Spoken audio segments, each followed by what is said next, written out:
Для того, чтобы выйти за пределы, да, то есть первый, ну понятно, что когда тебе уже скучно, у тебя не остается просто...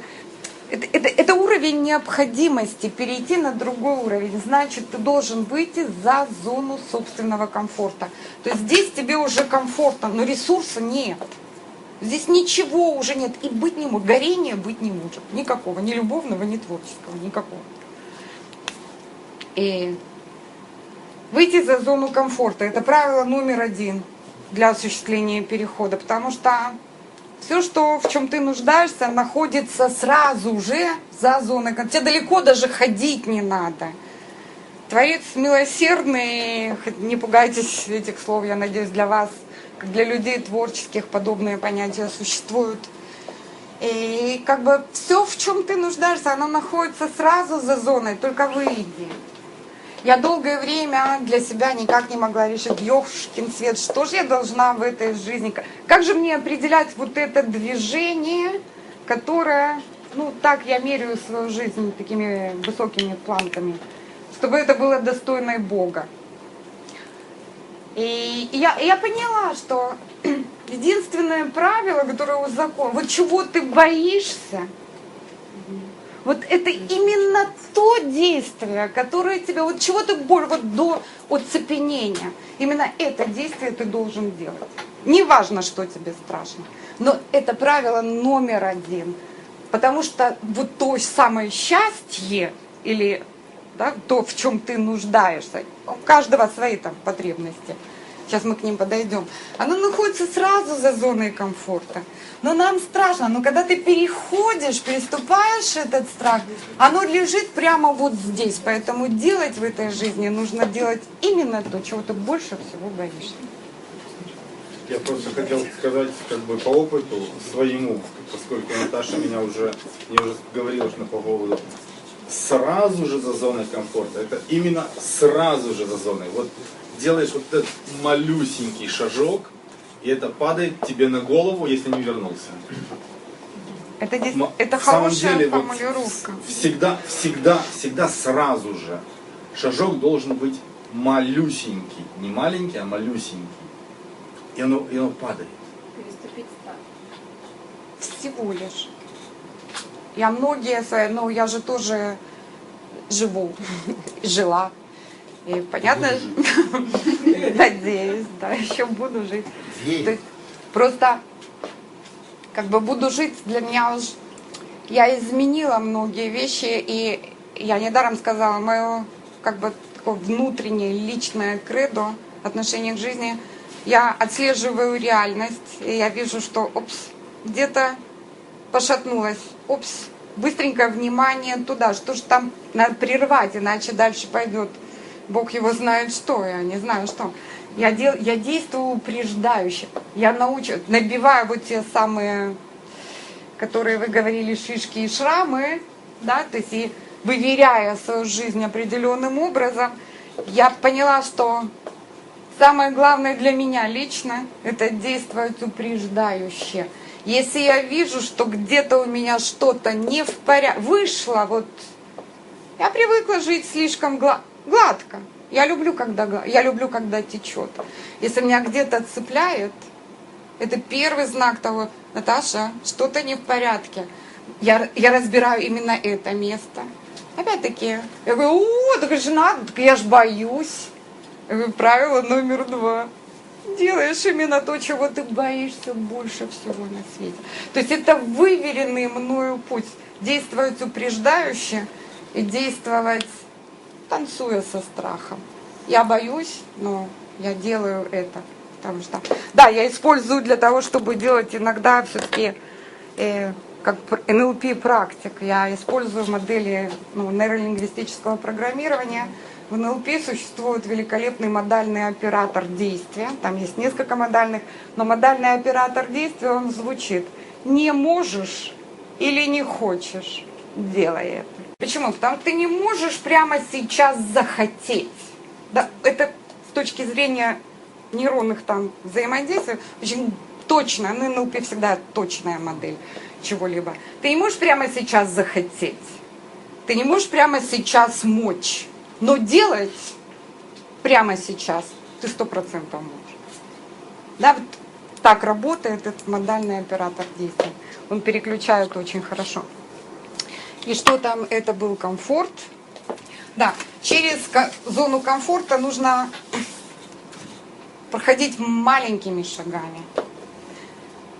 И почему? Потому что наше подсознание, оно не любит насилие. Оно не любит тяжело трудиться. Да, оно... И вообще существует некоторое правило, скажем, ну, у каждого есть какие-то информационные объемы в голове, да, то есть, как бы, что такое информационный объем? Набор знаний. Вы хотите привнести что-то новое. Все, что вы можете привнести нового в свою жизнь, должно составлять не больше, чем 10%. 10% новой информации, не больше. За Вы раз. выйдете... За раз. В один раз. Ну, неважно, вот я, например, вдруг посредине психологии я вдруг решу заниматься физикой. Я не могу грызть физику каждый день, вкладывая 50% самой себя в физику. Почему? У меня подсознание взбунтуется, она скажет: саботаж. Чтобы я не... Саботаж какой? Физический. Начинает тут болеть, там болеть, тут болеть, неважно. Ну, то есть 10% Проблем. за раз. Я за раз должен вкладывать 10% своего времени, усилий. Приращение новой информации 10%, не больше. Это маленькие, должны быть маленькие шаги. Просто действительно маленькие шаги. Как почувствовать, что вот здесь проходит граница? Скучно. Не, Да? не, Страх. что за зоной комфорта становится страшно, да? Когда Ген, ты подходишь к переступить зону, вот смотри, например, давайте так по-бытовому так, да, вот, например, ты ходишь в магазин, да, и ты покупаешь определенный вид продуктов, который ты отдифференцировал. Есть очень дешевые, есть сверхдорогие, то есть очень дорогие, сверхдорогие, и есть средний уровень, который, например, удовлетворяет твои потребности в соотношении цена-качество. Да? Ты сформировал определенную корзину. То есть в каких-то пределах финансовых, денежных, ты это покупаешь. На эти продукты ты их даже не видишь. Они не попадают в зону твоего внимания. Они исключены. Почему? Вот ты выверил для себя комфортную территорию. В деньгах и в необходимости. Да? Ты тратишь столько-то денег, удовлетворяя свои необходимые вещи на покушать. Да? Это ты не видишь, это сверхдорогие, здесь просто дорогие. На дорогие ты иногда посматриваешь. Но принять решение. Иногда ты говоришь: да, а ну его к черту. У тебя все равно, вот ты подходишь к вот этой зоне, у тебя возникает... Сомнения? Неважно уже как, это сопротивление в любом случае. Почему? Чуть-чуть вот этот язычок страха такой начинает тык-тык-тык-тык-тык-тык-тык. Понимаешь? То есть, когда ты постоянно, по чуть-чуть, вот обычно ты сюда не смотришь. Я не говорю, что надо бежать и покупать Феррари или Ягуар, да, быстренько. Ты поломаешься тут же. Но заглянуть вот сюда и позволять себе без страха, намеренно, понимаешь? Одно дело со страхом, а другое дело намеренно позволять перейти за зону комфорта. Да. Где-то ты в другом месте, вот что-то ты привык отдыхать, ну, на такой-то объем. Где-то нужно превысить. Чуть-чуть. Чуть-чуть. Везде по чуть-чуть. Когда ты начинаешь, ну, вот этих процентов приращений не должно быть больше, чем 10. Да, то есть ты либо тут джинсы купил подороже, и там колбаску подороже, да? Но в один пакет и тут же поехать и потратить на привычный отдых сверхпривычного не стоит. Да, то есть по чуть-чуть, мы движемся по чуть-чуть. Чуть-чуть переступил, опс, обжился. Вселенная говорит: о, нормально, раз тебе ресурс, ты в этом месте, раз, организован. Раз ресурс, ты в этом месте. Если за один год привить 4 новых вещи, то есть 4 раза переступить порог комфорта, всего лишь. Жизнь кардинально меняется. Это не такие тотальные перемены. Я не за тотальные. Вселенная, она минимализирована. Она не создает больших явлений сама. Она создает маленькие вещи. Поэтому, то есть, она не любит больших масштабных явлений, революций. И то, как началась революция, из-за куска гнилого мяса, да? А могло бы и не быть, это поменяло всю историю. Это называется точечный укол в среду. То есть маленький эффект. Можно я приведу пример по поводу страха?